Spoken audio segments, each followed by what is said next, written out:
되게 많은 스스로의 좌절 속에서 누나는 안 돼요. 맨날 그 얘기를 저한테 했었어요.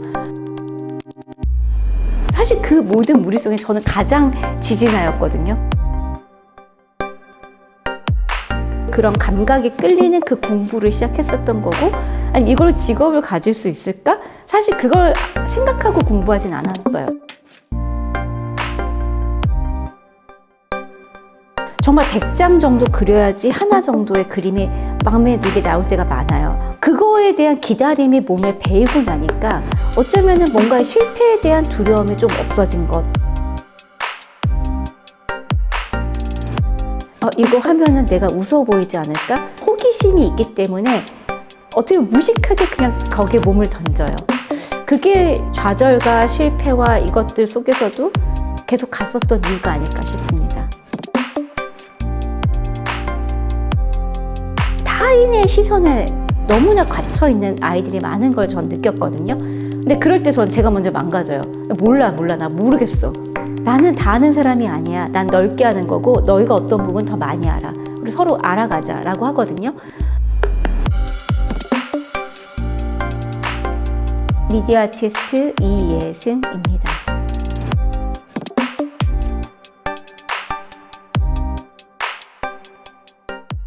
저는 현재 고려대학교 디자인조약부에 재직을 하고 있는데 교수로서 보다는 작가의 삶을 훨씬 더 많이 살고 지금 현재도 아이들하고 그냥 놀고 있는 사람이라고 생각해 주시면 될 것 같습니다. 여기 보면은 1필에서 비트까지라고 아마 표현이 돼서 무엇일까라고 생각되시는 분도 있는데 제가 사실 이 작업을 했었을 때 사람들이 저 7m 정도가 되니까 저는 그 원 안에 들어가서 계속 작업을 하고 있었어요. 근데 다들 저한테 묻는 질문이 작가님은 언제 오세요?를 저한테 물어보는 건 거예요. 저 정도의 전기를 사용하고 뭔가를 프로젝션을 하고 프로그램을 하고 막 이러다 보니까 아, 남자가 작가겠구나. 둘째 아니면 덩치가 엄청 큰 그런 분이 뭔가 작가겠구나. 왜냐면 지금 저게 보기에는 되게 가볍지만 저거 자체를 행잉을 해야 되고 사실 구조체 자체가 저 혼자 할 수 있지는 않은 구조였습니다. 그래서 곧 오실 겁니다라고 하고 보냈던 분도 있고 제가 작가입니다 했었을 때 의심의 눈초리를 누가 다 해주고 갔나 보다 라는 것들도 저는 많이 들었습니다. 자, 그 다음 거는 제가 BTS와 함께 작업을 해서 조금 더 유명해진 거는 학교에서 유명해졌습니다. 왜냐하면 학생들은 이혜승이라는 사람보다는 BTS가 중요하기 때문에 저희 고려대학교는 외국 학생들이 많은데 그래서 아미 분들이 많이 계십니다. 여기도 아미 분들이 계시겠지만 그래서 아미 분들한테 누가 안 되는 작업을 뭘 할 수 있을까 하다가 지친 어떻게 보면 출퇴근하시는 분들한테 메시지를 주는 것들의 작업들을 하는 곳이에요. 춤만큼은 마음대로 허락은 필요 없어라는 거를 저한테 메시지를 주었고 이거를 조금 더 다르게 해석해보자 해서 여기 보면 QR들이 군데군데 바뀌어져 있고 이걸 통해서 증강현실 글자판들을 만들었습니다. 그래서 이때 학교에서 이걸 통해서 도대체 저 교수님의 어떤 걸 전공했을까? 그랬을 때 제가 많이 들었던 게 뭐 공학을 공부하셨나요? 혹은 뭐 프로그래밍이면 어떤 걸 하셨나요? 그 다음에 아까 같은 구조체를 하다 보니까 조속과를 나오셨나요? 근데 저는 사실 다 아니고 이런 동양화를 했었습니다. 초반 작업들이. 그래서 저의 출발은 아주 예고 때부터 정말 난을 치는, 한복만 안 입었지 난을 치는 그는 사람이었고 한 장을 그리기 위해서 엄청 100번 이상을 그려야 되는 정말 그 예고의 모범생 같은 그런 사람이었었습니다.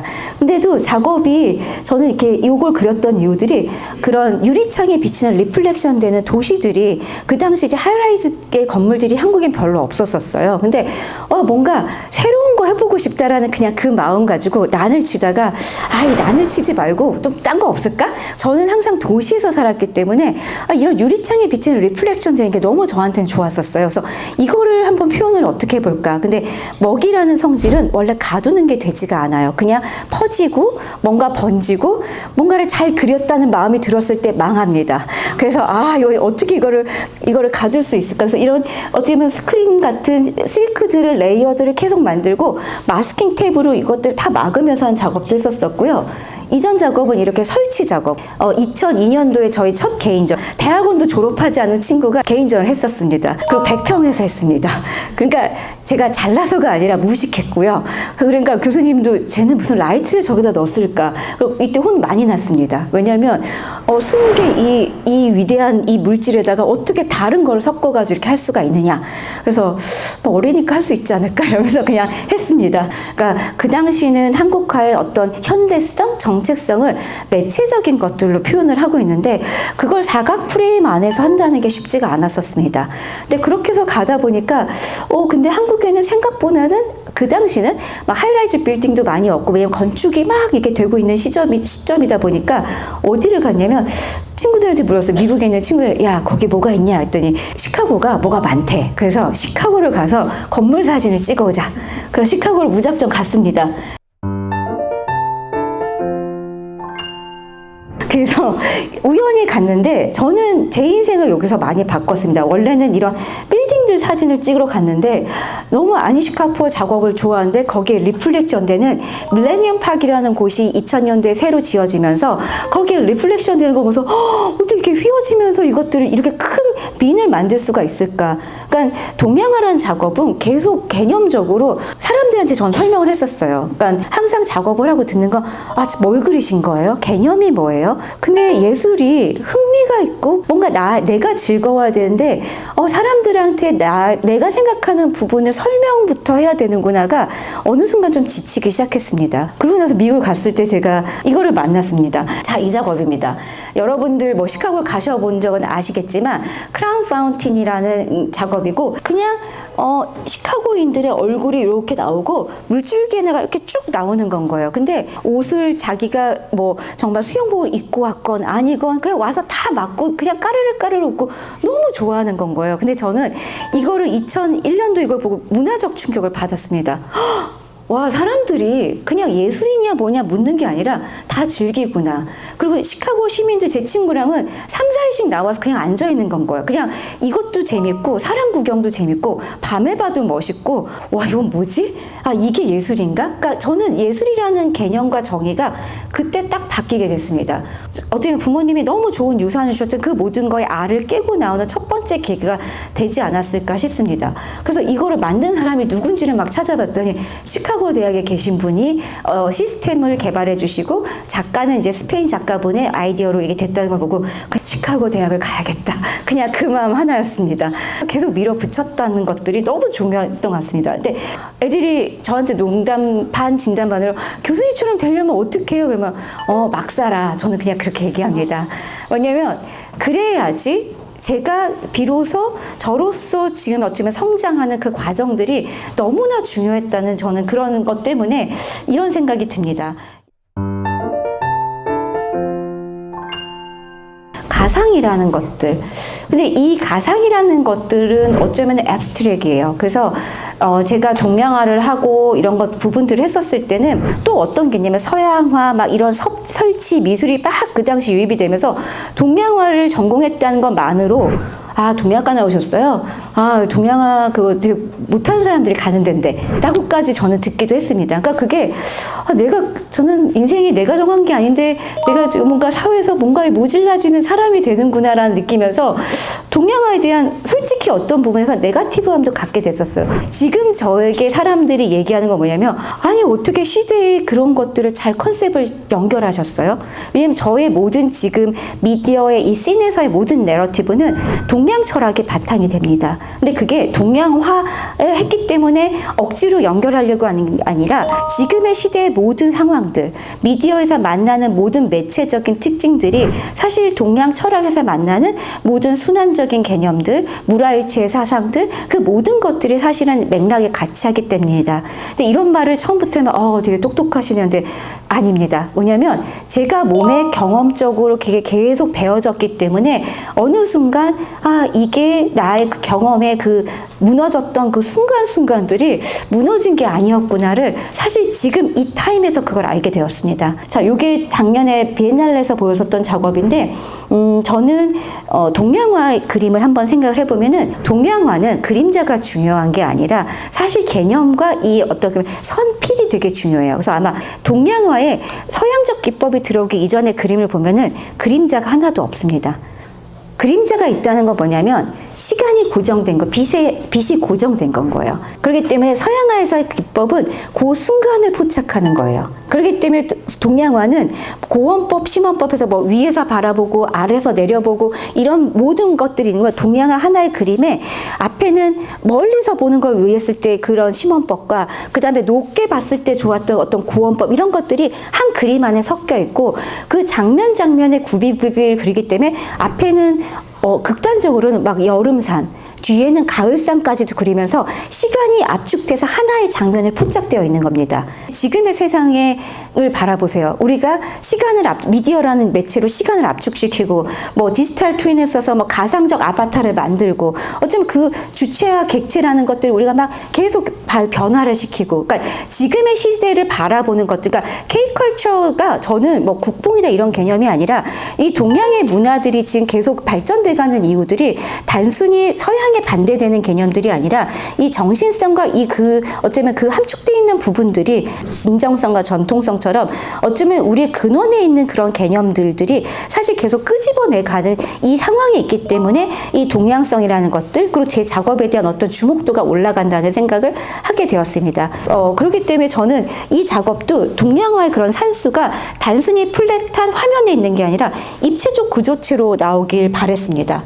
프로젝션 매핑이 된 아주 큰 공간에 앞에 이렇게 마차같이 생긴 게 있어요. 다 펼쳐져 있는데 걔가 어느 순간 되면은 다 제가 압축돼가지고 차 한 대로 변해요.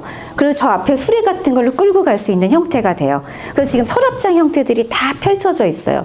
이거는 제가 제주도라든지 이런 게 있었던 어떤 구조체들의 부분들을 찍어서 어떻게 보면 입체적 산수를 만든 건 거예요. 기계적 산수를 만들어서 폭포가 떨어지고 어떤 부분에서 이렇게 수증기가 나면은 우리가 동양화를 할 때 그림에 이렇게 막 뭔가 수증기 같은 거 그리는데 그 동양의 여백에 있는 부분들은 그게 가끔은 물의 경계일 수도 있고 어떤 부분, 왜냐면 어떤 건 고원법, 심원법을 그리다 그 구도가 꺾여요. 그러니까 뭔가 안 맞는 부분들이 나와요. 그 부분들을 아무 생각 없이 그냥 아예 안 되겠다 해서 여백으로 만드는 게 아니라 작가나 이걸 바라본 사람의 상상의 장소를 만드는 겁니다.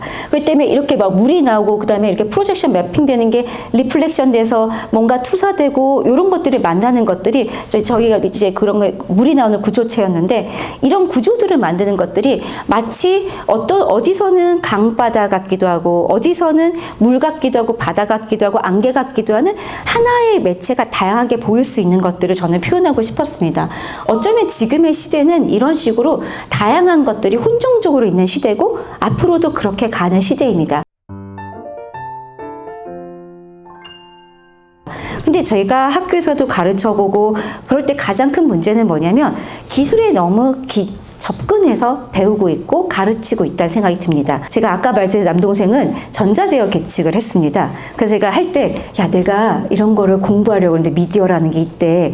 그러니까 한 30년, 20년 전에 했더니 누나는 못해. 그게 첫마디였습니다. 너무 산만해가지고 누나같이 그렇게 산만한 사람이 어떻게 미디어를 해? 라고 얘기를 했고 오히려 남동생은 이런 것들은 되게 계획적인 사람들이 하는 거야 라고 얘기를 했었습니다. 근데 코딩을 요새 조금 하실 수 있는 분들 이제 코딩이라는 프로그램 하면은 2줄에 나올 수 있는 걸 전 한 20줄을 짜야지 나옵니다. 그러니까 효율성에서 보면 떨어지는 거거든요. 하지만 비주얼적으로 나오는 거는 거의 똑같습니다. 그러니까 뭐냐면 예술이나 우리의 삶이 그렇게 효율적이지 않아도 보여질 수 있는 거는 있다는 겁니다. 그래서 제가 동생한테 되잖아. 그러면 효율적이지 않아. 효율적이지 않아도 보여. 그러면 보이긴 보이지. 그래서 그때 많이 싸웠습니다. 그러니까 즐거움이라는 거, 호기심이라는 거, 그리고 망가짐이라는 것들이 본인들의 삶에서 가장 많아야 되지 않을까 싶습니다. 그러니까 예전에 이제 제가 읽었던 글 중에 뭐가 있냐면 아주 훌륭한 무슨 이제 유니버시티에 있는 이제 연구소에 계신 분들이었는데 그분들이 미국에 갔는데 어떤 질문을 하면 세련돼 보일까 되게 생각을 하셨대요. 도서관에 어딜 방문하셨는데 근데 거기 있던 미국의 연구원이 여긴 책이 몇 권이에요? 이걸 묻는 거에 오히려 한국에 있던 연구원들이 놀랬대요. 저런 거 물어도 되나? 근데 어떻게 보면은 그 사소한 하나, 별거 아니고, 아, 나 이거 질문하면 내가 이거 큰일 날 거 아닌가? 근데 저는 그 망가짐이 정말 제일 필요한 시대라고 봅니다. 그러니까 저는 그런 거는 지향하고 싶어요. 아, 뭐 아프니까 청춘이고 아파야 되고요. 정말 올인해야 되고요. 거기에 몰입할 수 있어야 됩니다. 몰입은 망가짐을 만들고 부끄러움을 만들고 그 속에서 무언가를 계속 끊임없이 자기하고 갈등하는 부분들을 만들어냅니다. 그리고 이게 맞을까 아닐까? 아, 이거 빨리 딴 거 해볼까? 또 딴 거 해볼까? 어떤 효율성을 찾는 게 아니라 정말 그 속에 몰입해서 빠져야 된다는 것들이 제가 보기엔 가장 중요한 화두라고 생각하고 제가 여기까지 왔었을 때 가장 중요한 지점이라고 생각합니다. 제가 시카고에 결국 공부하러 가서는 제가 가장 지지나였습니다. 왜냐면 나이도 제일 많았고, 왜냐면 같이 갔던 한국에서의 친구들도 저보다 최소 8살 아래인 친구들, 저는 결혼도 하고 강의도 여기서 하다가 모든 걸 다 접고 미국 갔습니다. 근데 그게 부끄러운 게 아니라 저는 배우고 싶은 게 갈급하는 부분이 있어서 가서 여기서 탑이 되는 게 중요한 게 아니라 일단 내가 경험하고 싶은 걸 경험하자. 그래서 제가 그때 어떻게 했냐면 그 시카고 아트 인스티튜트는 도시 안에 있기 때문에 다 다르게 했어요. 뭐 샵 빌딩에 있고 뭐 미시건 빌딩에 있고 이게 있으니까 계속 횡단보도를 건너 다녀야 되는 거. 지금도 캠퍼스처럼 돼 있지 않기 때문에 제가 거의 요만한 카트, 지금 보면 마켓 가는 카트 같은 거에다가 책, 프로젝터 막 장비를 때려놓고 맨날 그걸 끌고 다니면서 수업을 다녔었어요. 예를 들어서 저는 한국에서 이미 많은 과목을 들었기 때문에 한 학기에 6크레딧만 들으면 사실은 졸업이 됐었어요. 근데 청강하고 난리쳐서 한 학기에 24크레딧씩 들었고, 내가 한국에서 왔는데 공부를 하고 싶은데, 그래서 정말 학교에서는 정말 진상 그 자체였을 수도 있습니다. 근데 또 몇몇 교수님이 너무 멋있어서 그 교수님 과목만 계속 들어서 yes, no more 계속 그러면서 그만 들으라는데 이해가 안 되니까 가서 또 듣고 또 듣고, 그래서 학교에서 좀 이상한 걸로 유명했습니다. 근데 저는 제가 왜 이렇게 와가지고 뭘 하고 있는데 제가 왜 저러고 있을까? 그리고 제가 사운드 수업이 하나 있었는데 애들이 되게 짧게 뭘 만드는데 뭔가 긴 걸 만들고 싶어가지고 30분짜리를 만들어 틀었는데, 그러니까 저는 제 욕심에, 근데 교수님이 계속 가야 돼, 계속 들어야 되냐서 계속 들어야 된다 해서 되게 죄송한데 그런 것들을 경험했었습니다. 그 다음에 페인트 칠하는 게 여기서는 그 정도 인건비가 아닌데 한 3m 방을 칠하는데 500만 원을 달라는 건 거예요. 인건비가 너무 비싸다 보니까. 그랬더니 거기서 막 정말 어떻게 보면 박사급의 막 이런 막 분들이 와서 내가 칠해줄게. 그래서 막 그분들이 밤에 와서 제 거 칠해주고, 그 학교 학생들도 막 와서 뭐가 문제인데 내가 이거 어떻게 와이어링 해줘? 근데 저는 그때 뭔가 내가 애들한테 도와달라는 말은 많이 안 했었지만 그냥 저의 그 에너지가 뭔가 그 치근함일 수도 있고 쟤는 좀 도와주고 싶다라는 뭘 냈다는 생각이 듭니다. 그러니까 저는 그때 제가 너무 감동을 받아서 내가 이걸 어떻게 갚아야 되지? 라고 얘기했었을 때 그분들, 그 다음에 그 졸업 동기들이 했던 거 그냥 네가 갚을 수 있을 때 갚아. 근데 제가 그때 시카고에서 너무나 그 독을 맞았던 기억이 있어서 제가 지금 교수로 있을 때 보면은 유학에 온 다른 친구들이 정말 저는 안타까움이 많아 보입니다. 뭔가 문제가 있고 도와주고 이러면 교수님 내가 이걸 왜 어떻게 갚을까? 그러면 네가 니네 나라 가서 갚아. 저는 똑같이 얘기합니다. 그 20년 전 그 기억이 너무 몸에 배어있고 사람들 간의 연대라는 게 이렇게 중요하구나. 내가 시카고라는 너무나 오롯이 힘든 그 기간 동안 나라는 사람을 쓸 수 있게 만들었다는 생각이 듭니다.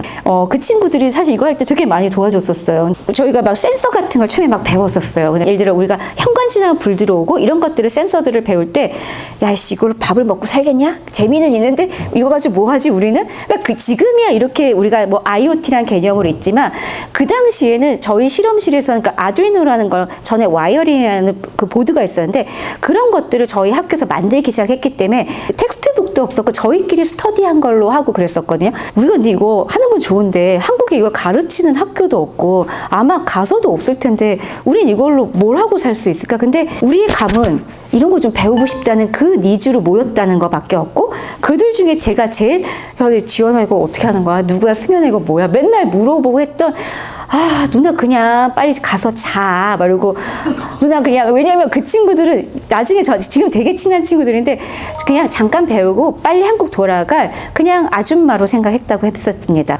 해서 누나는 저 뭐 하겠다는 거야? 마음에는 그게 있었다고 했었어요. 근데 저는 그걸 몰랐어요. 그냥 와, 신기하다. 너무 신기하다. 그거 마음 외에는 없었는데 저는 너무 신기한 게 같이 공부했던 모두가 교수가 됐습니다.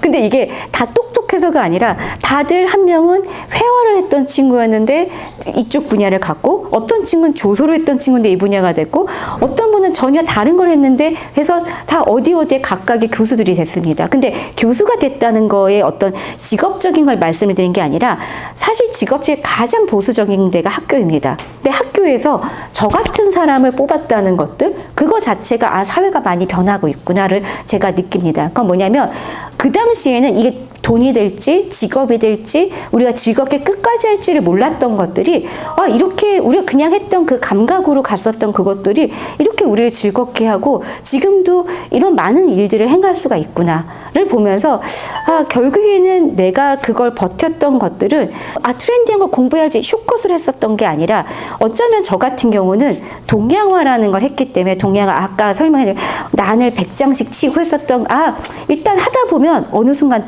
를 경험했기 때문에 어쩌면은 그런 부분들 속에서 저는 코딩을 하거나 지금도 아주 못합니다. 근데도 그런 것들을 계속하고 주변에 거침없이 물어보고 막 그런 부분들이 어쩌면은 지금 저를 성장하고 만들었다는 생각이 듭니다. 결국에는 저는 제 삶을 버텼던 거는 계속 망가질 수 있는 뻔뻔함이 있었던 것들. 누군 저한테 그래요.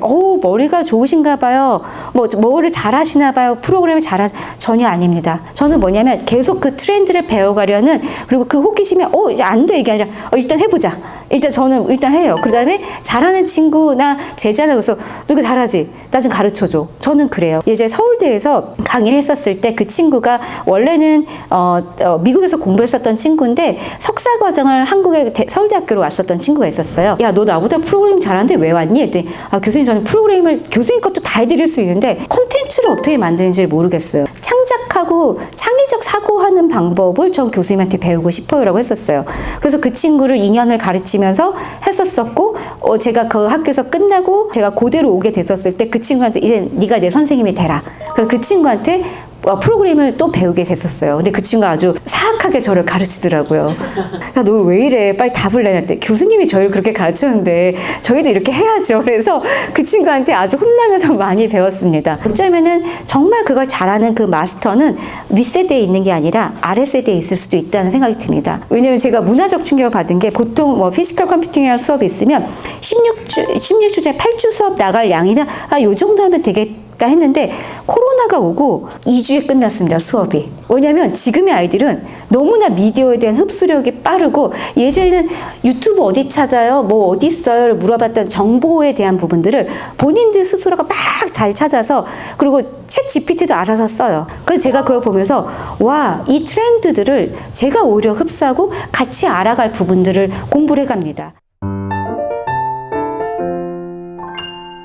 덕홍전이라는 곳이고, 원래 우리는 그냥 유물로서 존재하는 곳으로 사실은 생각을 하지만 이런 덕수궁의 역사에 따라서 혼종성이 가장 많이 존재하는 곳이에요.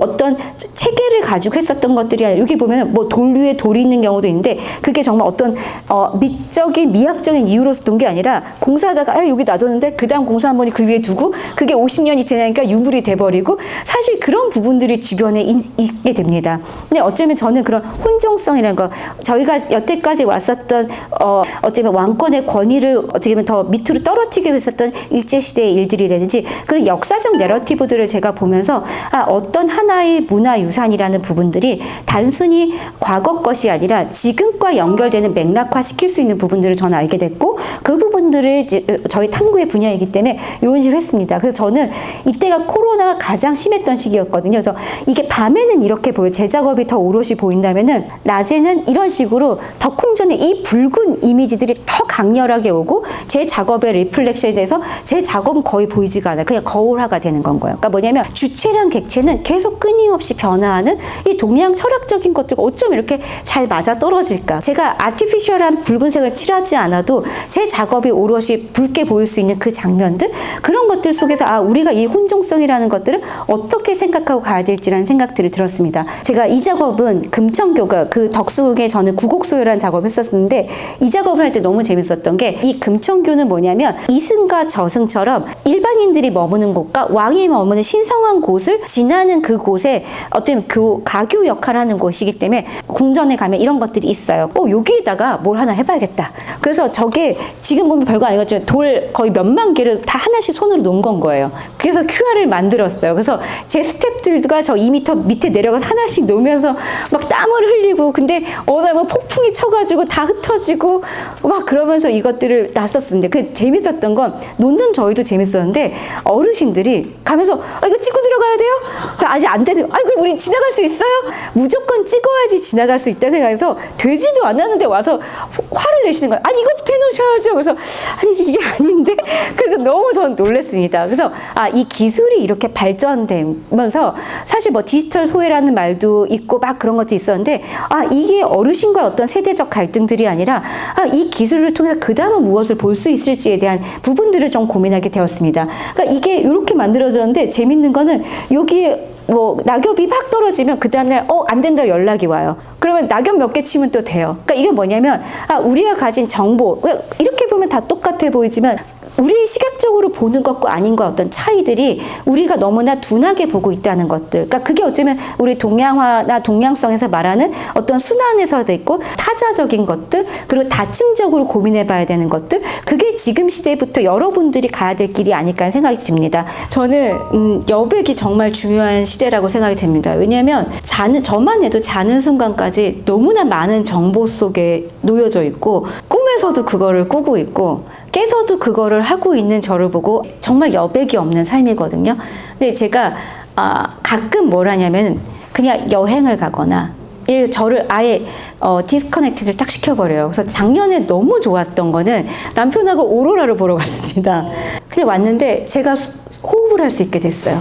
그러니까 강제적으로 쉬었지만 사실은 이게 정말 내가 항상 사람들한테 얘기했던 숨쉼이고 여백이구나. 그러니까 뭐냐면 인생에서도 물리적인 여백이 필요해요. 그 다음에 작업이나 자기의 어떤 것들에서도 뭔가를 자꾸 메시지를 넣으려는 게 지금 많아요. 너무 뭔가를 개념과 메시지를 넣어서 전달하는 것들에 우리 뇌는 계속 자극을 받고 있거든요. 어쩌면 그런 부분들에서 우리가 놓을 수 있는 과감함이 있으면 그게 저는 동양성에서 말하는 미고 여백이라고 생각이 듭니다. 동양의 철학을 작업에 녹여내려고 한 적은 없었던 것 같아요. 오히려 작업을 하다 보니 비평가들이 이승 작가의 작업은 이런 동양적인 것과 연결이 돼를 오히려 역으로 저한테 제시를 해줬어요. 근데 그게 왜 그럴까라 생각해보면 이미 저는 몸에 그게 배어 있었던 건 거예요. 그래서 제 작업의 영상이나 이런 것들이 좀 달라 보이는 게 막 3D랑 2D가 섞여져 있고 같은 2D인데도 제가 다 드로잉한 것들을 스캔 받아서 쓴다든지 뭔가 그런 감각적, 매체적인 어떤 직접적 손으로 하는 것들과 벌추얼에서 일어나는 것들을 같이 연결을 시키는 작업들을 제 작업에서 많이 보여주거든요. 근데 그런 걸 했었을 때 동양적인 어떤 사상 속에서 주체나 객체 이런 것들을 찾아내게 돼요. 그러니까 결국에 뭐냐면 무엇을 담으려고 하는 순간 제가 어릴 때 작업이 그랬던 것 같아요. 뭘 담아내야지 라는 것들. 근데 그런 게 지금 아니라 내가 이 몸속에 익숙해진 것들을 하다 보면 계속 그것들이 그 안에 나온다는 생각이 들어요. 그러니까 결국에는 이게 동양화냐 서양화냐 뭐냐가 중요한 게 아니라 내 안에 이 컨테이너 안에 어떤 사고에 무엇을 담아가느냐 그게 상당히 가장 중요하지 않을까 싶습니다. 그러니까 저는 지금 학교에서도 아이들하고 수업할 때 1학년 수업을 저는 많이 합니다. 1학년 때 교수님 애들은 이제 저희 뭘 가르칠까 하면 저는 첫날 이래요. 이제부터 뇌가 말랑말랑해지는 수업을 할 겁니다. 그러면 뭐 하는데 나도 모르겠어요 라고 해요. 그러니까 저는 끊임없이 앱스트랙을 던져요. 왜냐하면 답이 있는 거에 너무 익숙해요. 근데 답이 있는 거를 잘하는 거는 누구도 잘하고 그 당시까지는 잘해요. 앞으로의 시대는 앱스트랙을 만들어내는 컨텐츠를 만들어내는 사람이 되려면 계속 쓸데없는 생각을 할 수 있어야 되고 자기가 낮아져야 되고 자기가 부끄러워져야 돼요. 그래서 저는 애들한테 엉뚱한 질문을 하고 엉뚱한 부분들을 하고 같이 하다 보니까 교수님도 망가지네? 그럼 너도 망가져? 그래요. 그래서 점수도 망가진 순서대로 줄게 막 그래요. 그럼 애들이 어떻게 망가져야 되지? 예전에는 프로그램 순서대로 나갔어요. 근데 그걸 싹 없애버리고 그러니까 애들은 미디어를 배울 줄 알고 했는데 이번 학기는 점선면을 배울 거다. 점선면을 뭘로 배워요? 그러니까 니네가 하는 거 보고 가르쳐 줄게 라고 저는 이제 시작을 해요. 근데 아이들이 너무 재미있는 거는 팀 작업이지만 뭘 할지 모르고 아무것도 해도 된다면서 망가짐을 알고 나니까 아이들이 폭발적으로 너무나 재미있는 작업들이 나와요. 아, 제가 미국에서 배웠던 그 쓸데없음을 경험하는 것들, 그리고 낯선 곳에 자기 놓는 거를 두려워하지 않는 것들, 그리고 자기 스스로가 정해지지 않은 거를 계속 볼 수 있는 어떤 다층적인 생각 부분들, 그 부분들을 사실은 조금 가는 게 더 중요하지 않을까라는 생각이 저는 많이 듭니다. 남들이 제 작업을 보면 막 멋있다고 그래요. 정말 이게 괴석도라는 건 뭐냐면 동양화의 괴석들을 그린 거예요. 그러니까 기괴한 바위들을 그린 게 괴석도예요. AR 증강현실 작업들을 돌탑처럼도 쌓아놓고 그것들을 이런 식으로 구조화돼서 QR을 통해서 보면 또 다른 증강현실의 작업들이 나오고, 그러니까 뭐냐면 어떤 사람은 그러면 작가님 여기다가 뭐 써놓을까요? 핸드폰으로 보라고? 전 no. 왜냐면 어떤 것도 어떤 사람은 영상만 보고 가도 돼요. 구조가 예쁘네? 이러고 가도 돼요. 어떤 사람은 아무 안 써 있어도 QR에 자기 디바이스로 이거 해보자 하고 가시는 분들도 있어요. 뭐냐면 어떤 사물이든지 그가 감축한 다양한 에너지를 어떻게 자기가 가진 걸로 경험해야 되느냐. 그러니까 단순히 무조건 핸드폰으로 본 것만으로 그게 작업을 정말 잘 이해했느냐? 저는 그렇게 보지 않아요. 그래서 제 작업이 항상 이렇게 공간 작업 속에 있다 보니까 뭐라 그러냐면 작가님 작업 너무 좋아요. 이러고는 나와서 그게 뭘 봤어요? 본인이 저한테 물어봐요. 그러니까 뭐냐면 지금 미디어 세상에 그런 건 거예요. 저희가 인터넷 들어가서 막 뭐를 찾다 보면 저도 똑같이 보다 보면 마지막엔 연예인을 잠깐 갔다가 그 알고리즘에 쇼핑을 갔다가 나 못 찾았지? 이러다가 저도 나오거든요. 그러니까 어쩌면 이 산만함이 지금의 시대에서의 저는 키워드인 거고, 그 속에서 자기의 핵심적 컨텐츠를 갖는 방법은 그러니까 쇼컷을 가려고 하지 않는 자세들이 전 중요하다고 봐요. 그래서 저는 저희 수업을 듣는 친구들, 저희 과 아이들한테는 저는 항상 가서 컴퓨터 사이언스 쪽에 융합을 들어라, 그리고 인문학 들어라, 철학 수업 들어라, 이런 걸 되게 많이 해요. 그리고 철학, 지금 제가 제일 마음이 살짝 아픈 친구 중에 하나가 사회학과 나온 친구랑 철학과 친구인데 그 친구들이 지금 다 미디어 아티스트를 하겠다고 난리예요. 부모님은 아시니? 제가 맨날 공부자리에서 들어왔을 텐데 부모님은 아시니? 했더니 참 이걸로 유학 갈 거고 막 그래요. 근데 너무 작업이 좋아요. 저희 지금 원래 본전공 친구들이 놀래요. 왜냐면 그 친구는 저 원래 기술을 더 몰랐어요. 근데 철학적 베이스, 그 다음에 사회학적인 베이스로 자기가 공부를 한 게 있으니까 그게 미디어라는 매체와 예술적 매체를 만나니까 그거 하고 싶은 이야기들이 자기 비주얼적인 툴이 생긴 건 거예요. 그러니까 우리가 예술을 한다고 예술만 공부해서 되는 게 아닌 건 거예요. 지금은 제가 이렇게 신나게 얘기하고 누가 보면 되게 운이 좋아. 근데 그 운이 좋은 거를 누군가 그러시더라고요. 운이 좋은 게 아니라 그냥 네가 계속 갖고 있었다. 왜냐하면 제가 이 미디어 아트라는 부분들이 코로나 이전에 망했다라는 표현까지 나왔었어요. 그래서 저를 너무 아꼈던 작가들, 큐레이터 분들은 예승아 그만해. 왜 너는 네 돈을 다 거기다 쏟아붓고 막 너는 왜 그러니? 막 그래서 너무 저를 안타까워했는데 코로나가 오고 나서 저보고 뭐라고 하냐면 너는 어떻게 세상이 변할 걸 알았니? 라고 얘기를 하세요. 저는 몰랐죠. 저희들 이거 할 때도 우리가 이걸로 먹고 살까? 막 이러고 있었는데 뭐냐면 이 부분을 갔었던 건 제 감이 하고 싶은 걸 하려고 하는, 근데 하나만 한 게 아니라 꾸준히 가려는 그 마음가짐. 그리고 미국에서 교수님이 저한테 얘기했었을 때 이랬어요. 아니 저 이거 어떻게 하면 돼요? 근데 그분이 너 10년은 해야 돼. 10년 동안 이걸 하라고? 근데 정말 딱 10년을 했더라고요. 내가 드디어 작가가 됐구나 라고 느꼈어요. 뭐냐면 그 과정은 너무나 힘들고 지진한 어떤 과정 속이었지만 뭔가를 꾸준히 그래도 다른 걸 했지만 어떤 방향성이 조금 합쳐져 가는 것들, 저는 어쩜 여러분들이 그 부분들을 해야 되지 않을까 싶습니다.